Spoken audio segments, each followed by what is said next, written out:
Well, Coach, I know that obviously comeback wins have become something this team is very good at. It's kind of two-sided because you love that the team can come back in any situation, but you probably don't want to be in that situation, especially as a coach over and over again. What are some of the things that you guys are focusing on to kind of embrace your ability to come back, but also manage the game better earlier? Yeah, I don't know. Well, same thing we think about all the time. It's just about our team game and really trying to get to that game as early as possible. So I think it's 3 of the last 6 we've scored first, but then other teams have come past us, and some games we don't score first and continue to play. But it's really just about trying to play a complete game. Again, it doesn't really bother me. I think it's sort of a strange stat, 28 comeback wins. So you're going to go up and down in games all the time, you know. But to me, the only score that matters is the one at the end of the game. So you got to play the full 60 and then some sometimes. That's crazy about the comebacks also. Is that, like the last game against Pittsburgh, maybe the best blueprint of sticking to the system you could show the team? Like down 4-0 and you come back and win? Well, it's probably one of the better instances of like staying resilient and believing that you can do that. Like, because at 4-0, it's easy for that game to just wash it and go away quietly, right? But we were doing enough good things in the second period. Like, I thought we had a pretty good second period, and yet we were pushing and creating scoring chances, and they come back and get 2 more on us to stretch the lead from 2 to 4-0. But we kind of felt like every shift we were getting a chance and sometimes a really good chance, and we needed to find the back of the net to give ourselves a little bit of life. Eventually that happened, and you never can guarantee the outcome, even if you play the right way, coming back or even start to finish. But our guys believe that they can win, and they continued to play and push and pushed harder and harder as the game went on, and we got rewarded for it. Used to stand in his strength today? Yes. Okay, and it seems like the last few weeks it's kind of been precisely a pattern of Georgiev gets 2, Eustace gets 1, and so on. Is that by design, or is it just the matchups are shaking out that way? Yeah, just the way they've shaken up, yeah. When you talk about that belief, for comebacks, is it helpful to be able to have specific instances to point to down the road and say, this is a moment where we did it and we know we can do it?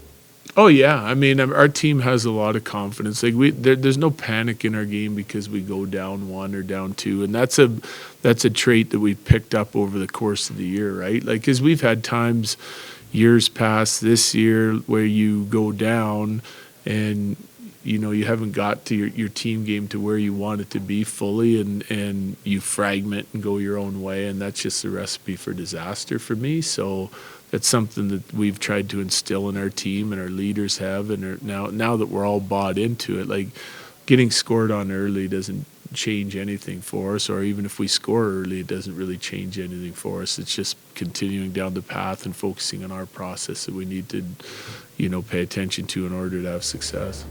Jared, you got Alex Newhook on the other side tonight. Obviously, a big part of this team, winning the Cup. What stands out about his time with the Avalanche, and now when you look at him on film, do you see continued growth in him as a player? I haven't watched him on film except for the pre-scout from this game. I haven't seen a lot of the Canadiens really at all this year. So I couldn't tell you how his development's going. Probably a better question for their coaching staff. Young player coming in with us.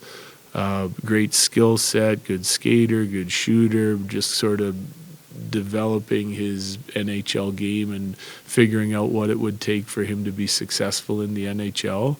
We used him in a bunch of different spots, center, wing, from second line to fourth line at times.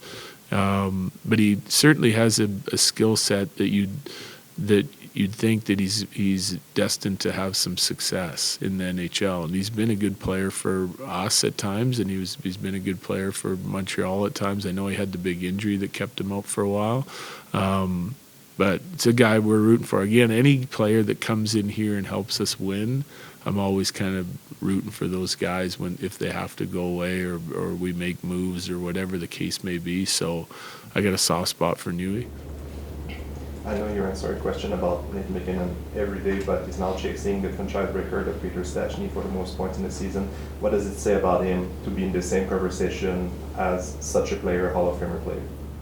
Yeah, well, I mean, he seems to be in the conversation with Hall of Famers every day now, because of not just because of this season, because of the last handful of seasons, he just seems to be getting better and better when it comes to point production, right? That's what everyone looks at, is how many points can you put up. There's more to his game than that. But when you play a 200-foot game like Nate, and you're committed on the defensive side of it, and you've helped lead a team to a Stanley Cup, and you come out the next year and have a better year, and then you come out the year after that and you're hungry again, and you're having another career year, and you've got the home point streak. It just seems like every week there's a new stat that someone comes up with that he's right there with Hall of Famers, right? So it's something we've come to expect. It's something we really appreciate. And I think that's, like, when it's all said and done, that's just the caliber player he's going to be. He's going to be right up there with all those guys from years past. Casey Middlestats arrival has obviously elevated the top six, but how have you seen it help someone like Ross Colton, who can settle into a more consistent role on that third line with more consistent line mates?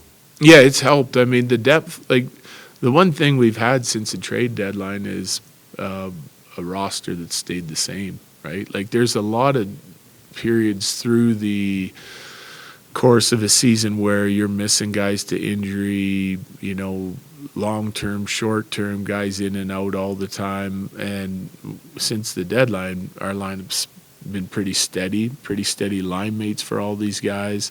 That always helps. That consistency always helps. But the key to the depth, like adding Val back, getting all those guys back, and adding at the trade deadline, we found some combinations that we like, and you're back to forming an identity for your line, and you know who you're going to play against and what you need to do to have success. And if it's changing on a night-to-night basis, it's hard to accomplish that, when there's too much inconsistency there.